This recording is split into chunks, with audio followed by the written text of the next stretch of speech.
ஆனா ஷைத்தானுக்கு விருப்பமான பாவம் எது தெரியுமா? நபி ஸல்லல்லாஹு அலைஹி வஸல்லம் சொன்ன ஹதீஸ் இமாம் முஸ்லிம் ரஹ்மஹுல்லாஹ் அவங்க பதிவு செய்றாங்க, கணவன் மனைவியை பிரிக்கிறது, கணவன் மனைவிக்கு மத்தியில பிரச்சனையை உண்டாக்குறது.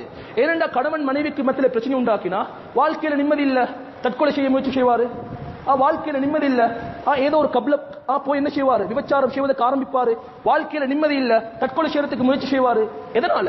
ஒரு குடும்பம் பிரியும் போது எல்லா பெரும் பாவத்தையும் சிம்பிளாக லேசாக செய்ய ஆரம்பிப்பாரு. அதனால தான் கண்ணியமான சகோதரர்களே, அல்லாஹ்வின் நல்லடியார்களே, இன்னைக்கு எங்கட சமூகத்துல நாங்க யாரும் ஷைத்தான கண்டில்ல, யாருமே ஷைத்தாண்ட கண் இல்ல. ஆனா ஷைத்தாண்ட ஏஜென்ட்டை நாங்க கண்டிருக்கிறோம். யாரு? ரெண்டு குடும்பங்களை பிரிக்கக்கூடியவங்க, ரெண்டு சமூகத்துக்கு மத்தியில பிரிவினை உண்டாக்கக்கூடியவங்க. அவங்கள நீங்க ஷைத்தானை பார்க்கணும் என்று அவங்கள பார்த்துக்கோங்க.